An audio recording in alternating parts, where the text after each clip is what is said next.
Hello, I'm Ali Langdon. Welcome to A Current Affair. It was once a quiet suburban street. Then a new unit block was built, new residents moved in, and all hell broke loose. Reckless, dangerous, out of control behaviour all day and night. Locals don't blame the new neighbours, but they no longer feel safe in their own homes. The amount of injuries, the amount of arrests, the amount of crime that is happening, it's completely out of control. Fights, fires, vandalism. This is the soundtrack of their lives. It's just ongoing, all night, belting bins, smashing windows, screaming up and down the street. Sometimes I'll look out and there'll be someone lying on the road. I don't know if they're dead, bleeding, injured. No one living here feels safe, yet every single one of them is crying out for help. Families and residents have been left to deal with a failed mental health service. It's just housing for people that need help and they're not receiving it. Dakota and mum Julia live in Frankston on Melbourne's Mornington Peninsula. They've called this street home for 2.5 years.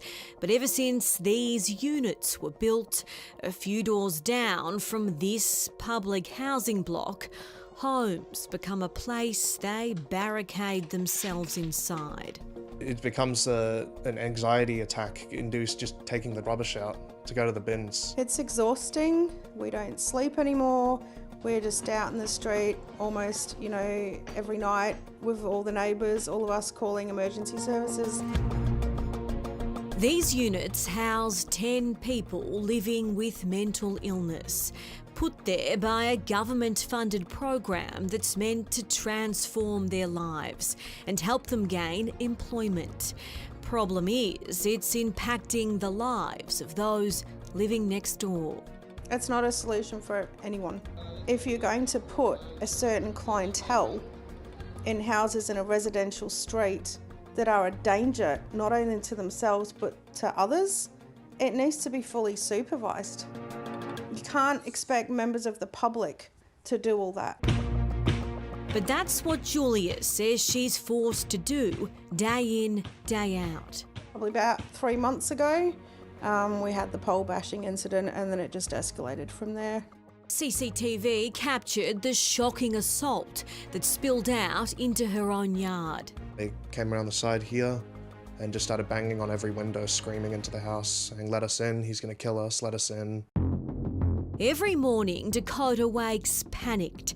The first thing he does is check the street's online group chat. I'll check if there's been an attack, if I need to be worried about a fire, if I need to know to lock the gate, because they've been known to just roam into everybody's properties and houses. During our time filming on this street, we witnessed a man running with a hammer in his hand and drug paraphernalia on the footpath. The concern now is the mental health of everyone else who lives on this street. My kids can't sleep. They're literally at the point of they shake. Neighbour Jamie is worried for his children's safety. There's been bongs left there, there's been ice pipes left there, there's been needles, sharps left there. They pick up bottles and throw it at cars. They pick up bins and throw them across and hit cars. They're doing drugs out in public in front of children walking past in broad daylight. Locals say the unit's residents are being left to socialise with people from this trashed public housing block on the same street. Recently, they called emergency services 16 times in one night. Then they'll go and we'll have to call them back 15, 20 minutes later.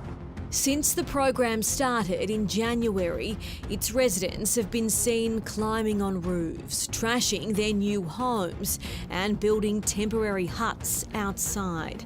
Alex lived on the street for 12 years. Now he says even his car's not safe. Almost every panel this side has been keyed. Evolve Housing manages both unit blocks, which it says are owned by not-for-profit housing provider Blue CHP. When they were being built, we were told several different stories. We were told it was salvos. We were also told that it was going to be NDIS housing. When we called the council to ask them what they were, we were told it was just medical rooms. In a statement, Evolve Housing told us, "We understand residents' concerns and want to reassure the community that we are actively addressing the situation." They should be getting proper care. I feel sad that these people need help and they're not getting the support that they need. We can't live like this anymore. It's got to stop. Yeah, that is a horrible situation for everyone involved. People suffering mental health issues, they need somewhere safe to live.